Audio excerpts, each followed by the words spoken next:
All righty, everybody. I am so excited to have my friend Joan Garbo on the show with us today. And Joan, this I've been looking forward to doing this interview with you. So thank you so much for being on Hey Docs with us. Oh, thank you for having me. It's my pleasure and privilege. Thank you.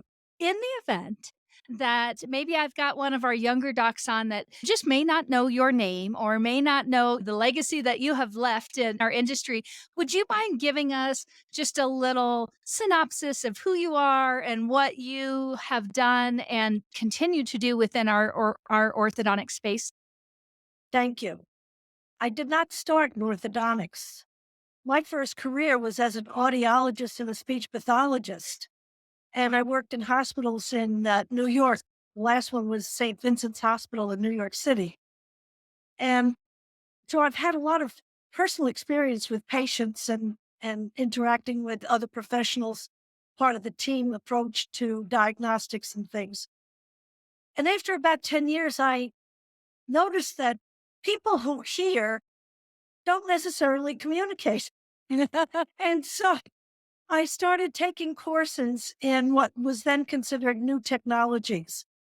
And after several years, I quit audiology and went into training and development. And that winding road brought me to Texas, where I joined a company called Paradigm Practice Management. And that was my introduction to orthodontics. That was back in 1986.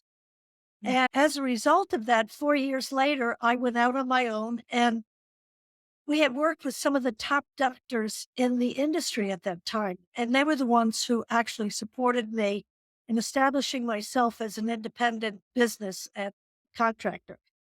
So I've spoken probably 30 more times at the AAO. I've spoken at all the constituent meetings, the different dental study groups like Schulman and oh, Tweed and just a bunch of Mm-hmm. other groups. Mm-hmm. Uh, and I've done most of my work is in consulting and coaching at this time. I Mm-hmm. love public speaking. As a matter of fact, I train people as public speakers. In fact, some of the people who are on programs today, I had some influence in their Mm-hmm. presentation styles. So that's my Yeah. background. The only thing I know about teeth is that I still have most of mine. I personally have never worn braces. My younger brother, my two sisters, my niece and her daughter, and another niece all have had wonderful experiences with orthodontics, and it's a life changing experience for them, Mm-hmm. which is one of the reasons I am so enthralled with this organization, with this profession, rather. Yeah, that's great. Thanks for giving us a little bit of a history for anybody again who might not know who you are. I would Yeah. bet it's hard to find somebody who doesn't. So, thank you for that. What well, one of the reasons that I wanted to have you on the show is just because you're just a wealth of knowledge and you have probably been one of the most entertaining speakers that I have seen and watched. Again, when I talk about my journey in orthodontics, when I look back and say there were sages in the industry that I looked to, and you were one of those. And I thought, if I could be just have a little bit of her charisma and energy when I'm up on stage, I think I'll be doing okay. So, as we go through this, one of the things that I want to talk to you about is not only have you done all of these really amazing things, but now you've published a book. Come on. You just keep moving that bar a little bit higher and a little bit higher. One day I will publish a book too. Uh, But I love the book. I actually have it right here. It's one that I give out to my startup doctors when they get going with their practices. But I wanted to just really have you dive into why a book and why this, and let's just talk about what you saw as far as a need in our industry that said, "Hey, I want to be able to get something in my doctor's hands that just really helps them within their practices." Actually, the book started out as a newsletter back in 2014. I started writing a weekly message to my client list, and that expanded over years. After doing it weekly, became a bit of a chore, so went to every other week, and then I went to once a month. And back in I want to say 2021, I believe, I wrote my last newsletter. Mm. But what I did with that was that my sister, who is a editor extraordinaire, she even corrects our emails. She and I got together and literally went back through the entire history of online newsletter essays and whittled them down to what I consider to be maybe the top, I don't know, 30, 40, 50 of them, and compile them into a book. Because I feel that the book is something that, for me, it's very tactile and you can reference it easily because we've separated it into chapters. So the chapters are things like service and communication and gratitude and the things that I think are very important for teams to be aware of when they're working with patients. Let me just go back and say I don't do anything in terms of the technological side of Yep. orthodontics. Yep. What I work with is this sense of teamwork and how do we have the experience that patients walk out of the practice going, wow, I'm so glad I Yes. chose this company. I'm so glad I chose this practice. When they go to their soccer games and they're standing by watching their kids play, and other mothers come up to them and say, my dentist said my kid needs braces. I see your kid has braces. Who do you go to? I want them to be able to brag about it. Mm. But that's a matter of attitude and perception of service from the patients and the patients' mothers. That's where the team is critical to the success of the practice. So when I wrote, this was the name of my the messages that I sent out on email, and the intent was that on Monday morning you're going to set the pace for the rest of the week. So I compiled different essays and stories, personal experiences, and sharing other ideas that hopefully, if the team embraced it, it would alter the way they approached work that week. Mhm. So I was always underscoring something. Like in November, of course, we think about Thanksgiving, which is a nice thing to do, of course, but the attitude of gratitude is what determines your altitude. And how do you maintain that high sense of gratitude and your altitude when Mhm. things aren't going your way, when things don't look good, when you're not hitting your targets? I firmly believe that we have the power to determine our success in life. When you break it down, what life looks like is only 10% of the circumstances that you encounter. Only 10%. 90% of life is how you interpret those circumstances. Yes. So when life isn't going your way, do you fold? Or do Mhm. you look at it saying, gee, I wonder what I need to do in order to succeed? Maybe this obstacle that's in my way right now is exactly what I need to handle in order to succeed rather than, oh, I've got this obstacle. I guess I can't do it. And you give up. Mhm. Well, Mhm. I'm a firm believer. I'm anti victimology. Ah, that's Now, great. look at let me clarify that. If you're walking down the street and somebody bops you over the head and robs your purse, you have been victimized. Mhm. That's Mhm. true. You've been victimized. Whether or not you're going to be a victim is up to you. Mhm. Mhm. So how you handle that incident, what you do about it, and by the way, it's traumatic. I'm not saying that you don't have emotional reactions to it, but what you do with it in the end is really going to be up to you. Yeah. So people, for instance, I didn't have a perfect mom. I didn't. My mother and father abused me. Okay.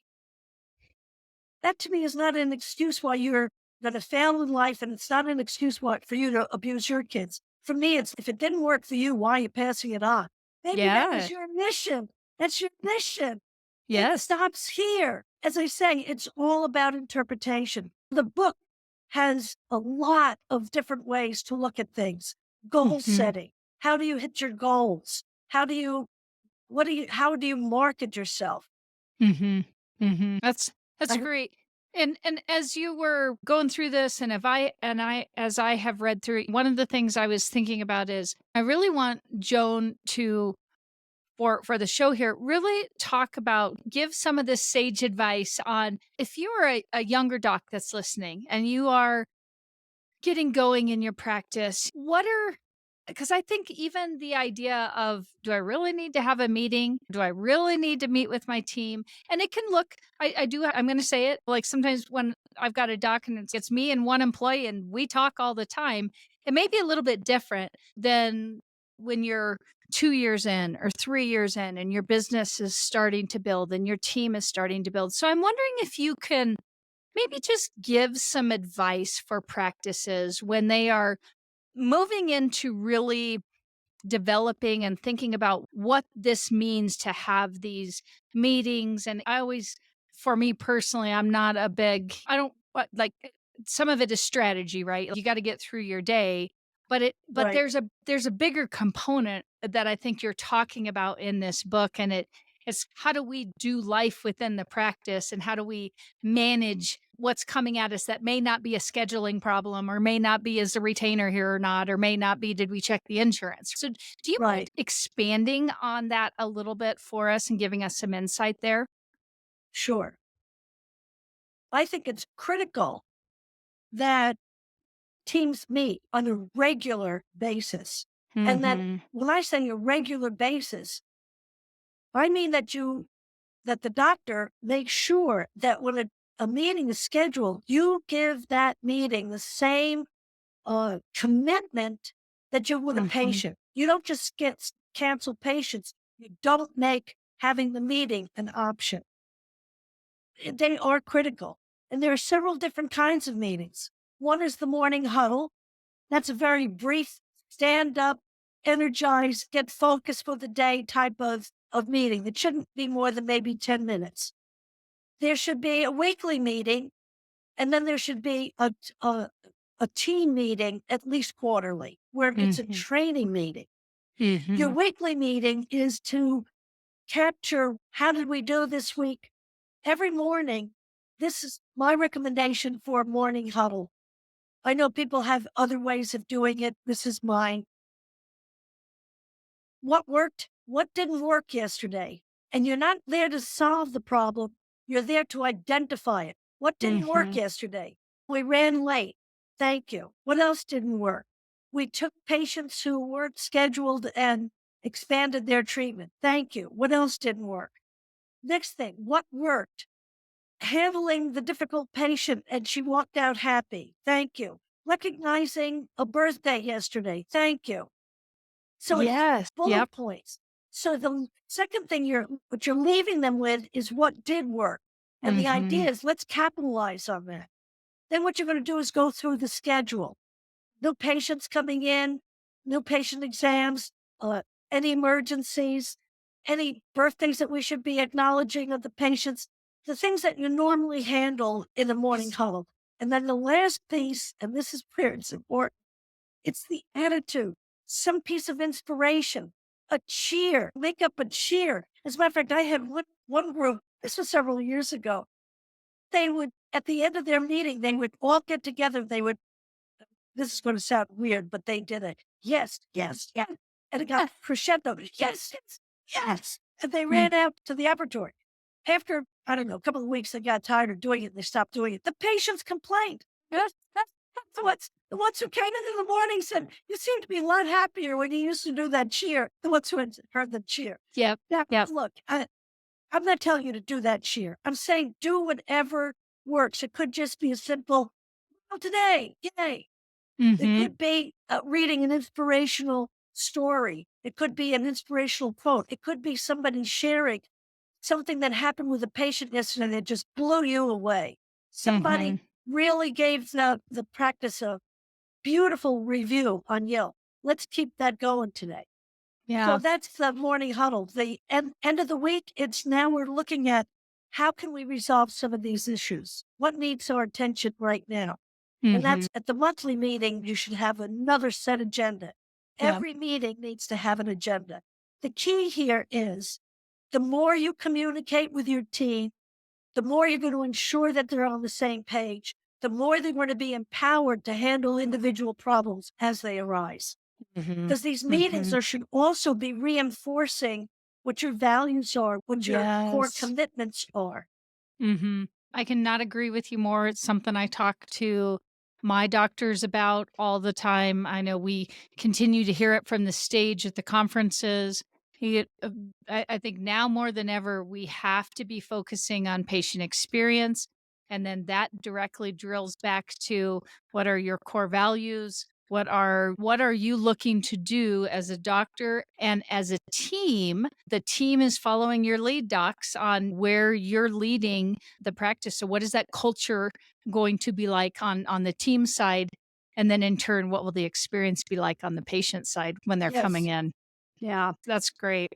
I'd, I'd like to add something that you haven't added, Yes, of course. and that is how do you deal with difficult team members? Let's dive into that one. That I think everybody wants a nugget of advice here on this one. Let's Yeah. hear it. The, I'm going to talk about the basic underlying principle is that you Mhm. do not tolerate the intolerable. Mhm. Do Mhm. not tolerate the intolerable. And secondly, is to follow the policy manual. Mhm. As an example, with the latter part, as an example, I've had doctors tell me, oh, she came to me and said her family reunion is next week and she needs to have time off. And I don't know what to do. And my answer is, what does it say in the policy manual? Mhm. Mhm. Because if you start making an exception to what's in the manual, you no longer have a policy. Because if you make the Yes. exception for one, what are you going to do about the second one or the Mm, third? Because there will be a second and a third and for everybody sure. else. Yep. Yep. When you say be on time, are you tolerating people showing up late? Mhm. Do you know that in my book, the single most important thing you can do to market your practice is to be on time? Mhm. Be on time at the start of the appointment, be on time for the amount of time you told the patient you're going to be there for an appointment. Having staff show up on time, the doctor being on time at the front door. The doctor should be the first one in, the last one out in my book, but that's Yep. another story for some people. It's everything is about time because it shows deep respect Mhm. for the individual. When you don't show up on time, what you're saying to people is something was more important than dealing with you. Mhm. That's the Mhm. subtext. Mhm. Now, if you can't be on time, you don't go crazy. What you do is you communicate. Mhm. So when a patient walks in the door, Mrs. Smith, the doctor, we're running about 10 minutes late. Can you wait that long or do we need to reschedule? Most people are just going to say, thank you for letting me know. It's, it's not that they have to be on time. Mhm. It's that they need to know. They need to be respected. They need to be respected. Back to the difficult staff member. There's two things that are related to this. One is negative Nell, negative Nelly, Debbie Downer, and Mhm. the other one is gossip. Mm. The negative Nell one, you cannot allow that. You cannot allow that. No.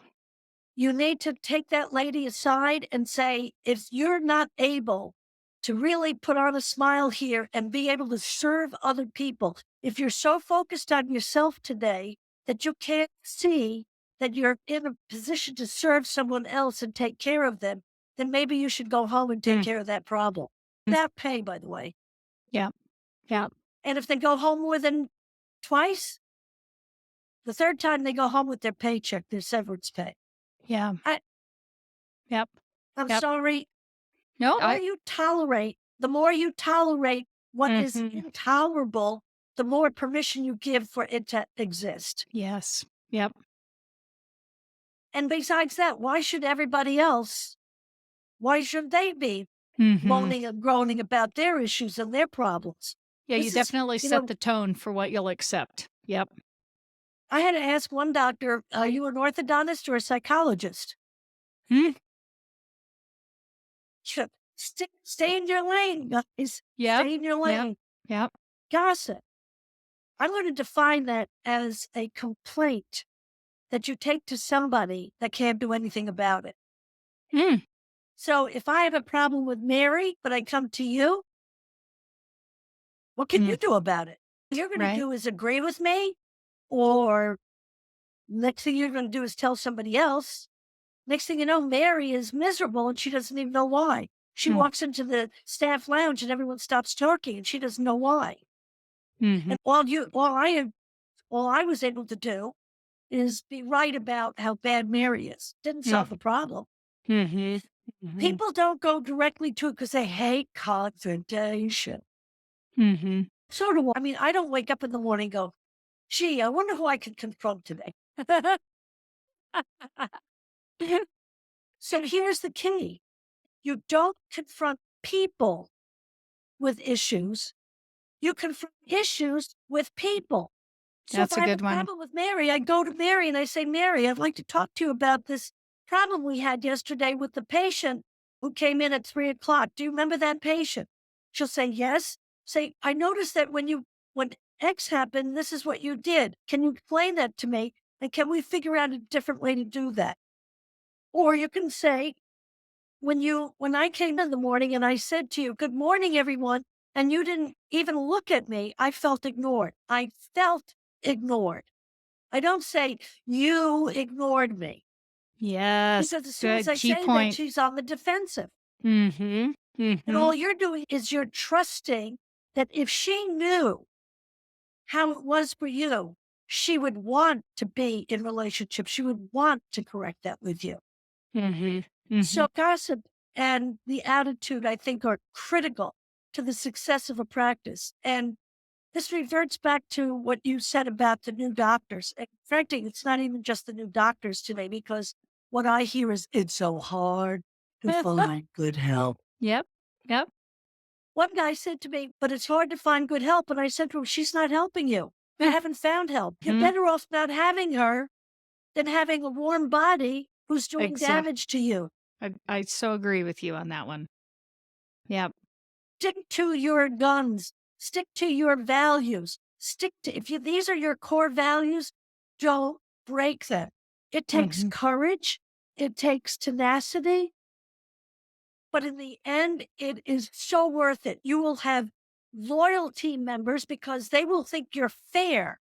You will have patients who really admire how you've created this practice. Mhm. It's a space of integrity and Right. it will attract people. Yeah. Such words of wisdom. I love it. Yep. That you're exactly right. And I feel like it is, I think it's scary for younger doctors to have to make a decision when you've got the wrong team member on on your team and you're like, I've got to Yep. make a decision. I think you and I are in the same camp. You just cannot tolerate a bad employee if they are not going along with your vision, your values. Now, I always tell my docs it's better to send them away with love than to keep them there and make everybody else in the office miserable, yourself included. And I know I That's had so right. Cole Johnson, one of my doctors from way back when, I can remember him one time saying, Jill, if I am thinking about this employee more on my time off than I need to be, I know that there's a problem. And I think that isn't that exactly true? Because we want to That's love so on our true. team and we want them to be there for us, but you should be able to leave and be able to leave work at work. And if you're stirring over and just constantly going over team members or your team is constantly having issues, there that's your sign. That's your sign, docs. You're It's right. time. Yeah. So And true. yep, and they will only do you damage. Even though it is hard, I know you and I both hear it. It's hard to find team members, but I think sometimes it's because we aren't doing a good job setting the expectations and hiring for the to fit our values and what we're looking for versus I just have an opening and I need to find a body to fit it. And that's something that I just don't think we can do anymore. We just cannot just hire to have a body. You can't hire somebody to fill a job. You're Mhm. hiring somebody to fulfill on your vision. Mhm. Mhm. If you don't know what you, and this vision has to be so clear and Yes. what it's based on. That's unwavering. This is the foundation. Mm. You want to build your house on rock. You don't want to Yes. build it on sand. Yep. You Yep. build it on rock. And the rock is integrity, accountability, integrity, where Mm, people trust you. Your vendors trust you. Your team trusts you. Your patients trust you. Your community trusts you. mhm. Integrity is without integrity, you actually don't have anything. So that's Yeah. the first core value for anyone. I also think that when you're hiring somebody, you should be looking for people with gratitude. Gratitude Yes. is one of those key character traits that you should be seeking. And when you say, how do you figure out? You ask open ended questions. Tell me about a time when you were just overwhelmed and how did you respond to, make up scenarios. It will Mhm. identify how they respond to different situations. So you can identify, do they have an attitude of gratitude? Are they honest people when they're not, when no one is looking? Or do they have to be monitored? One little key with this, most people are now thinking, I think most people are now doing background checks on the final employee as the final step in the employee process. It should include a employee credit check.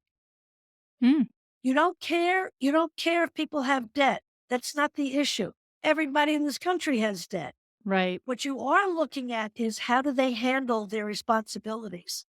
How did Mhm. that somebody extended a promise to them, extended money to them? How have they handled that? Mhm. Because that's a character trait. Mhm. It's a character trait. Yeah, that's so good. So I want to switch gears a little bit and I want to talk just about our industry. And as you have been in it, and I've been in it a little over 30 years now, we've seen some fun changes Oh going yeah. on. And I'm curious to know what you are excited about as you're seeing some of the new changes in our industry. What's catching your eye? What are you Well, gravitating towards? it's interesting. I started this. I started my entry into orthodontics was at a time when the TC was brand new. As Mhm. a matter of fact, most doctors were like, "Oh, you have to turn it over to a woman who's just a big number." Yeah, and now it's if you don't have a TC, people look at you like you're nuts. Mhm. All the tremendous advances with the technology, all that's behind us. Not behind us; it's continuing. What I find exciting is this: the position of the team members has so elevated in recent years Mhm. where you have people who are leaders now. They're not just a staff, they're Yes. leaders. We're Yes. developing the teams as in leadership roles. Mhm. They're getting more autonomy in terms of how they participate in the practice. There are a lot more women doctors now Oh, for in sure. the industry, which is wonderful. These are things that have slowly evolved. So the people who are actually experiencing these things don't have the rear view mirror look on it as we do. So to me, this is very exciting. And to see how many of them are taking very strong leadership roles is Mhm. phenomenal. I love the fact that so many of the consultants have come out of their experience of working in orthodontic practices. It demonstrates that orthodontics is a fabulous career path, Mhm. a really Yes. great career path. And I think that's great. I think there's some warnings that I Mhm. want to talk about Mm. in terms of the technology. You can't change human behavior. We are seeing human, I can't say that we are seeing changes in human behavior, but at the bottom of it, cannot drop out relationship. TikTok Mm. does not replace relationship. Yes. Dental monitoring is great and serves lots of different people, both ends of both the patient and the doctors. But you can't drop out relationship. Mhm. My grandfather was a women's coats and suits designer, and he had a saying that it's so old it's new.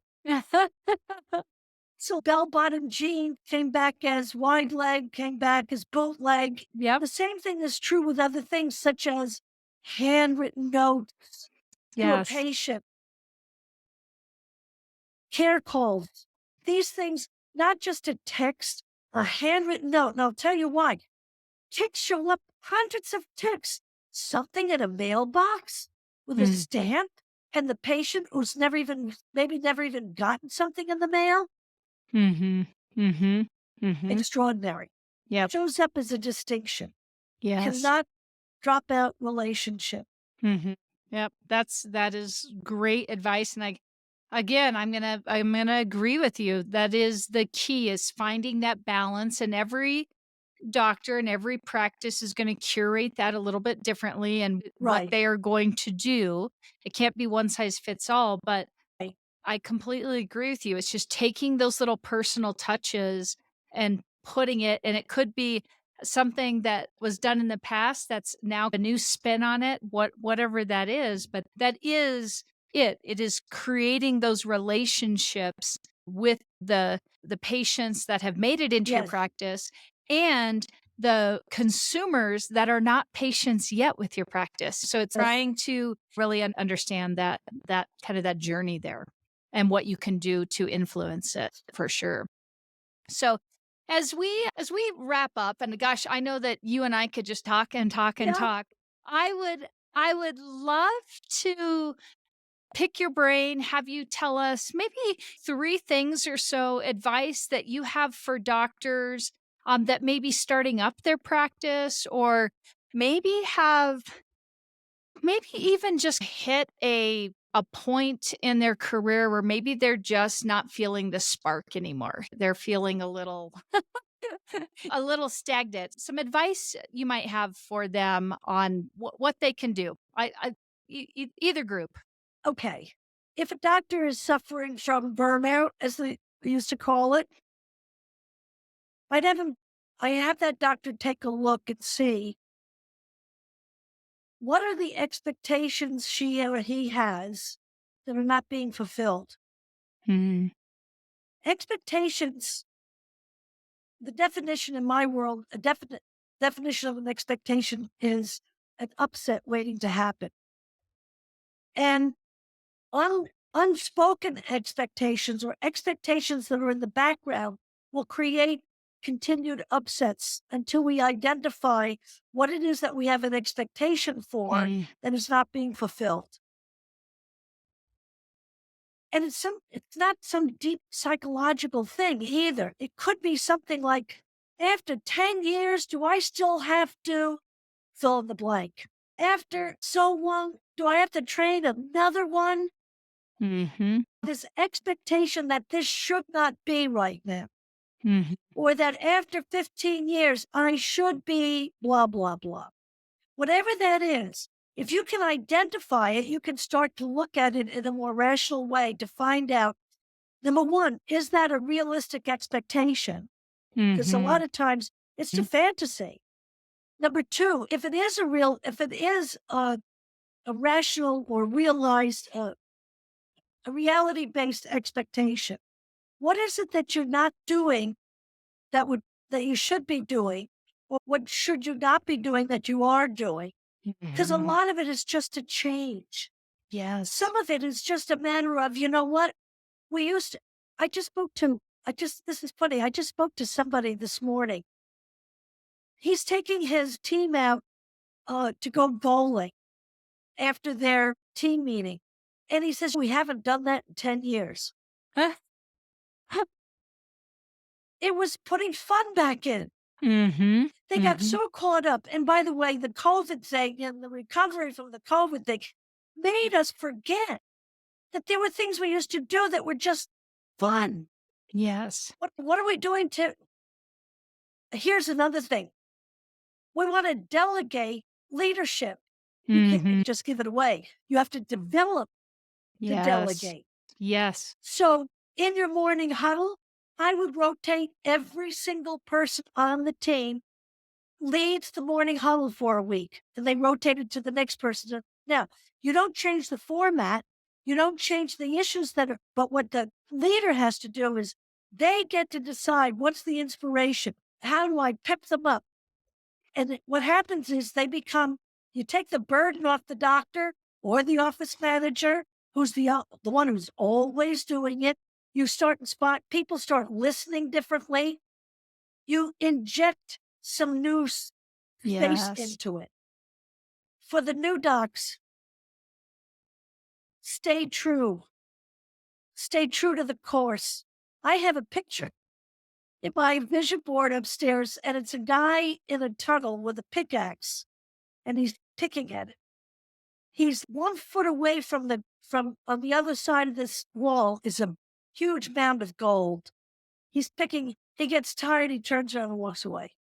Oh, jeez. Yep. Stay the And course. yeah, and Stay I the course. yes, yeah. That's great. If you do the right things, eventually the right things will happen. Yeah. Yeah. Yep, that's true. And one of the things I'm always encouraging my younger docs, if anybody's listening out there, is it's all hard. Everything you do is hard. You just have to choose your hard.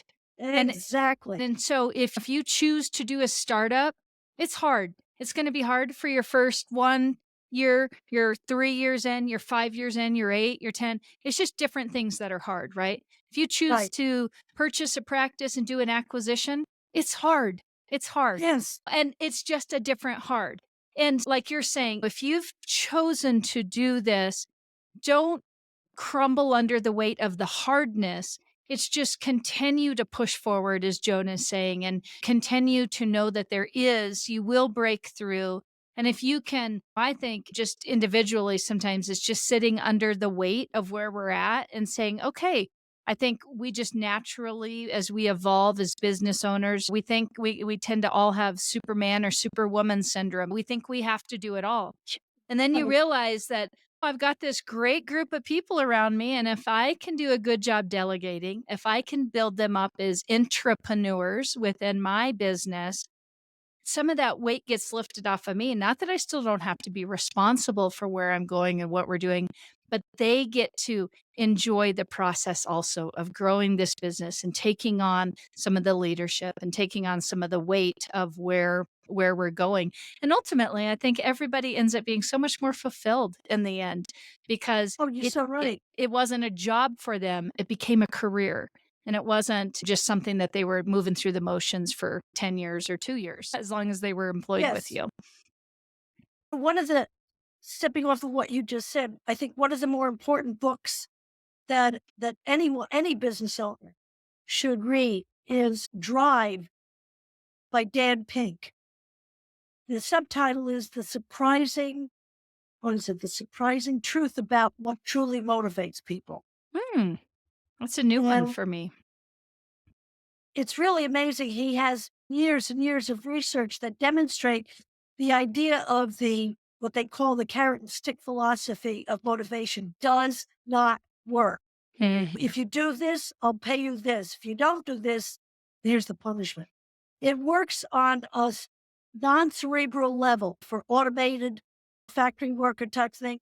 But as soon as you introduce the creativity process, it doesn't work. And Hmm. what works is autonomy, Mhm. more control over your life, Mhm. purpose, and mastery. That purpose, by the way, is people have to be so clear about what their purpose was. Years ago, I did a consult because my work is not strictly orthodontic, it's Mhm. about how people operate together. I did a consult with an oil and gas, actually was a pipe fitting manufacturing company. Mhm. And they had high turnover, low morale, high safety issues, whatever. In the conversation with them, I said, tell me about what you do. And they made this certain thing that was critical on an oil rig. And if it didn't fit right, the oil rig could explode. I Oh, said, really? I said, do the workers know that? The factory guys know that? And he says, I don't know. ah, Duh. So we went and told them the work that you're doing could save lives. mm, By the way, that was just the tip of it. Okay. But that was the entryway. Morale improved, turnover reduced, safety got better. mhm. Purpose, Yes. purpose, Mhm. mastery, and autonomy. I don't know anybody who wants to have a job that they walk in and say, no, okay, now what you want me to do now, boss? They have full Exactly. control over their lives and walk in and suddenly they're stupid. Who Mm, did you hire? yep. Yep.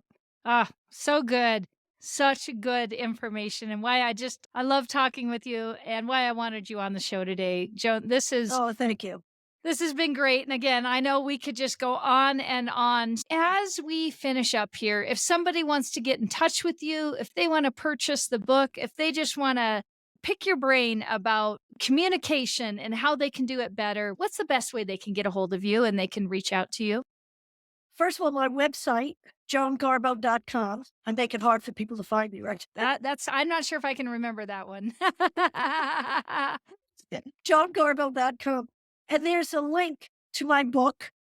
You can also buy my book on Amazon and Barnes Noble. The difference is if you buy it from my website, I will sign it and it's Oh. less expensive. And it's a on Amazon, I think it's 17.95. On my website, it's 15.95. Mm. And that includes shipping. So Mhm. on my website, it's a little less expensive. That's also how you can get in touch with me, or you can reach me at joangarbo@aol.com. When I do coaching sessions, I always offer the first coaching session as complimentary because we have to see whether or not we're a fit. It's Mhm. critical in a coaching relationship that there be three elements that are from both sides of the picture. And Mm. trust, awareness, and will is critical to that conversation. Yeah. Uh, the other thing I just wanted to acknowledge is, Jill, you are one of the best things that Oh. I know is in orthodontics today. Oh, thank you for Yeah, that. I'm serious. Um, when I first heard about you and that you were working with the new docs, I want you to know something. There were several of us of the old guard type of thing who always wondered, who are we turning this over to? And proudly, your name comes up.